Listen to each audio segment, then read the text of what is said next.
Roster update if you can, Coach. No Mark Stone this morning. No, Mark is not feeling good, so we have to wait and see if he's able to play tonight. Just the flu? I don't know what to call it.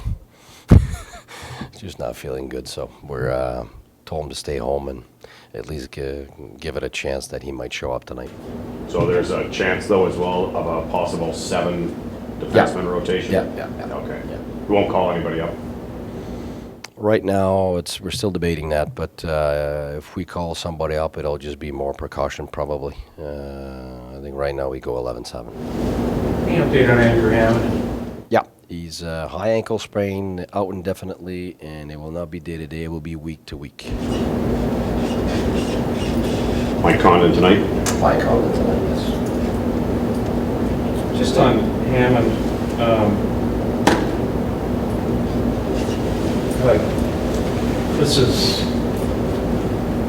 he hasn't been the same since he had to run, and he hasn't been able to stay healthy. What does that do to a guy's career? You know what? You got to see it all over the years. You get guys that, you look at Sidney Crosby, everybody thought he was done, and, he's out for so long, and then he comes back and he wins the Stanley Cup, World Cup, World Championship, and the Olympics. So I think to me, it happens in careers where there's times where you're unlucky, things happen to you. I don't think there's any particular reason why it's happening. It's just happening. I mean, he didn't fake a high ankle injury. When we look at the MRI, it's clear it's a high ankle sprain. It takes a while. So it's not something he plans. I'm sure it's too bad, too. He was playing very well. I was really hoping to keep him in there the entire game. But, he was obviously not smart to put him back in there, and we were right. It was a little bit more than we thought it was. So in that respect, he's got to keep his mind in the right place, battle hard, because if you look, at his injury, he did come back from it, and he played good in the minutes that he played. So if he doesn't get that injury, he probably finishes the game playing well, and hopefully we win the game, and then he's back on track in his mind. So he's able to do that in whatever days that it's going to take for him to come back. So for me, I mean, whether it's bad luck or things happening, there's always today's a new day, and start all over again, and I'm sure it'll be the same for him. He's an athlete. He's a guy that's had to battle his whole life to get to where he is. I'm pretty sure he won't have his head down. He'll have his head up and battle back. Do you have to go back get another goalie? I'm sorry? Do you have to go get another goalie after the freeze? Or? No, I think right now we got O'Connor. And then I think right now we're going to go with that, and we'll see where Andy fits in when he's able to come back, but we don't know yet.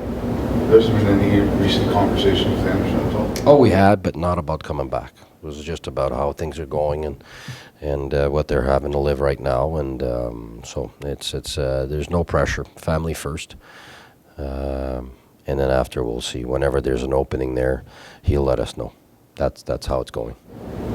You played the same team about 10 days ago, and it didn't go terribly well for you guys. If you had to look back, and was there one specific thing that you didn't like about that game, or was it just, start to finish? Start to finish. It was all around a no-show. So that's exactly, and that's the dangers. Now we had to look back at that game to get prepared for this one today. And trust me, it wasn't fun. It's to see your team that way, and we weren't like that before, and we haven't been since then. I think we had a great collective reset, and I kind of passed really quick on the clips of that game because you realize really quick everything was wrong. We were just totally off, and for whatever reason. But what was good is that it was short-lived, and we moved on, and we've been really good since then. So I think right now it's not to be in the past with them, to be what we are today. But yeah, I mean, Stone not playing today, there's still more adversity. I mean, this is going to be tough, but all the games are tough for whatever reason. Whether you miss guys, whether the other team's good. I think for us right now, we played really well the last 4 games, like really well. If you look at our games. At some point the shots were 27-13 for us in Chicago. I mean, not a lot of people would have predicted that, and that's credit to the guys that are growing in what we're trying to do and growing in their character and their maturity.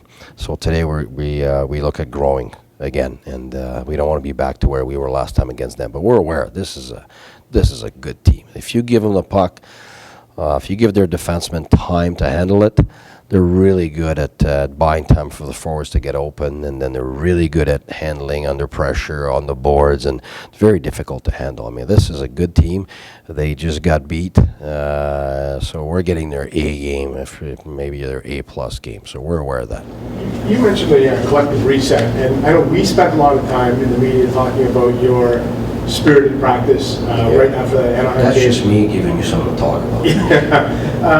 But what does it say about your group that since that practice, you guys have picked up 7 of a possible 8 points? Well, first is it wasn't about me. I said collective reset. What I meant by it's really a collective one, where this is a tiny little thing you saw. I mean, there's a lot of things that are said and done. You know, doors are closed and inside the room. And I know our players, our leaders have been terrific because they recognize that, hey, that wasn't acceptable, whether we're on a road. And if we start accepting things like that and we excuse it because we're tired, we can't. Our standards, we said that we were going to uphold our standards the whole year. We're going to keep ourselves accountable, me included. And that's what I said to the players. It wasn't the players, you didn't do this. It was all of us. And they reset it inside the room. The leaders done a terrific job, not just reloading during the game, but reloading mentally, physically. They did the job inside the room, and they did it on the ice. So they deserve all the credit, not me for turning things around. But it was just a reset. It wasn't okay, now we got to become something new. No, we just got to go back to what we've been, where we're going. Just make sure that our standards don't go down, because the urgency there was that we didn't slip, we didn't drift away from, because that's how you lose your way. You know, you start losing 3 and then 4 and then 5, and then you're in major trouble. Because we know when you lose 2 in this, we're at the bottom. We win 2, we're at the top, and we have to recognize that. And I think as a group, the players and the staff, we wanted to make sure that we didn't wait to see what was going to happen. It's, hey, we don't allow this, and the players deserve all the credit for taking care of it inside the room. They deserve all the credit for taking care of it on the ice, and they deserve all the credit for keep going after that. You know, that first game against San Jose. I mean, the 3 games after that were even better. So it's more about them doing everything right and keeping to it than me, you know, getting any credit for anything. Looks like we're seeing a lot less line juggling right now. You've got a couple trios and keeping them, together. Is this the most comfortable you've been with your group after 2 months? Well, I hate the word comfort. So I hate comfort. It just puts me in the wrong place. But I feel I just know the players more now.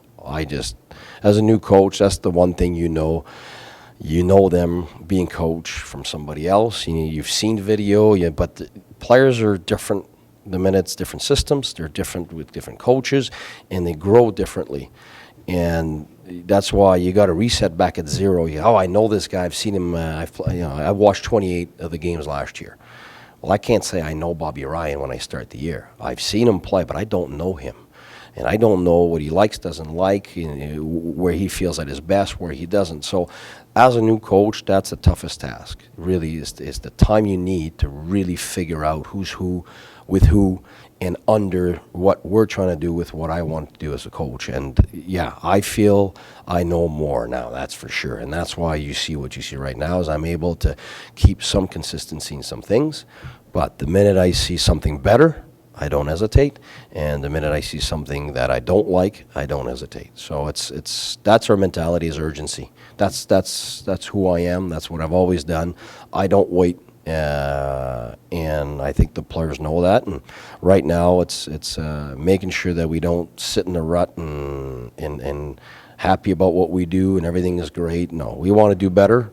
If there's a better combination, I'll use it, and if there's ones that are consistent, I keep using them. And that's what's happening right now. I've had some consistency with some lines, with some pairings, power play, penalty kill. So we're growing as a group, and it's because I guess one of the reasons is I'm figuring out who's who and what.